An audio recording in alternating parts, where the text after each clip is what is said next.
Boris Johnson and his government, of course, still under huge pressure to get a handle on illegal migration. We know now the numbers for this year, already over 10,000 people having come across from France on small boats. And from reading the comments of members here on my channel, if you do want to support my channel, hit the join button down below. See the link in the top pinned comment. You'll get the flag you see there next to your name.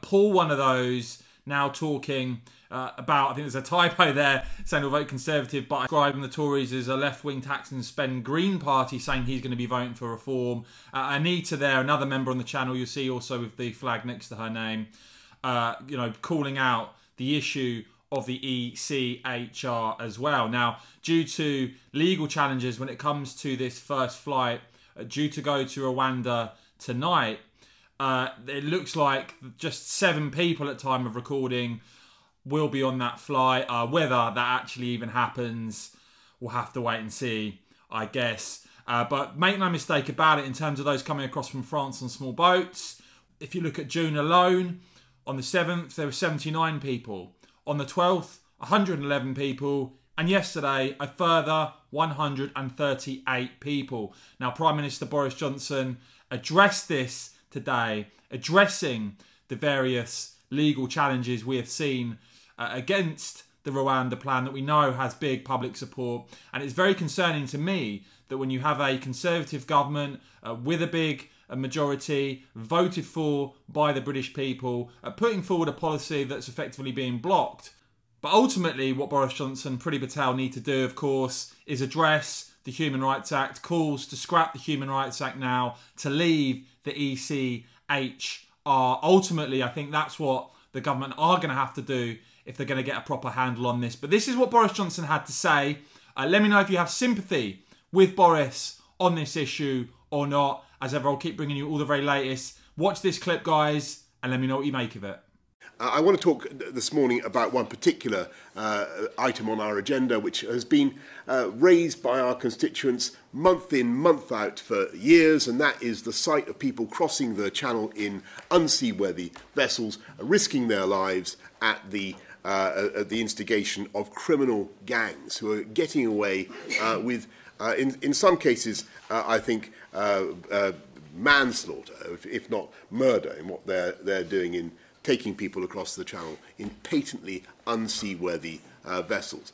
We have had to stop it. It's been extremely difficult to find a way of doing it that is humane. It is not reasonable to try to turn boats around at sea in the English Channel. Those waters are very dangerous. We've had to work within the scope of common humanity and compassion. That's the right thing to do. But we have to interrupt the business model of the gangs. And what we see now is our policy, the economic and migration partnership with Rwanda that we have engaged upon, now under a huge amount of attack, and not least from lawyers who are finding a way to unpick it. I love lawyers. I mean, many of the people around this table are lawyers.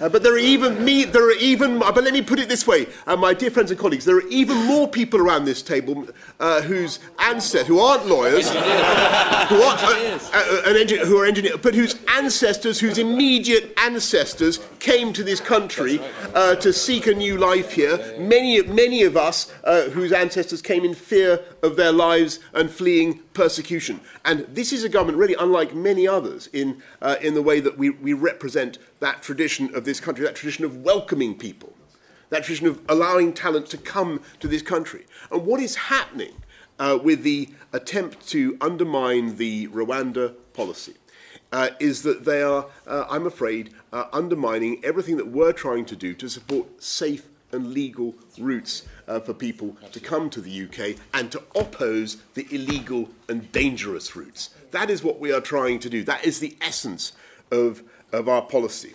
And I think that what the criminal gangs are doing and what those who effectively are abetting the work of the criminal gangs are doing is undermining people's confidence in the safe and legal system, undermining people's general acceptance of immigration. So my message to everybody today is that we are not going to be in any way deterred or abashed by some of the criticism that is being directed upon this policy, some of it from slightly unexpected quarters, we are going to get on and deliver. And the objective is to ensure that we make that clear distinction that I think everybody can see is fair and reasonable between legal immigration to this country by safe and legal routes, which we support and uphold and protect because we all understand the benefits that it brings, and distinguishing that from dangerous and illegal cross-channel migration, which we intend to stop. So that, I thought, was worth saying at the outset of this meeting, and thank you all very much for your what I take to be your strong support for continuing.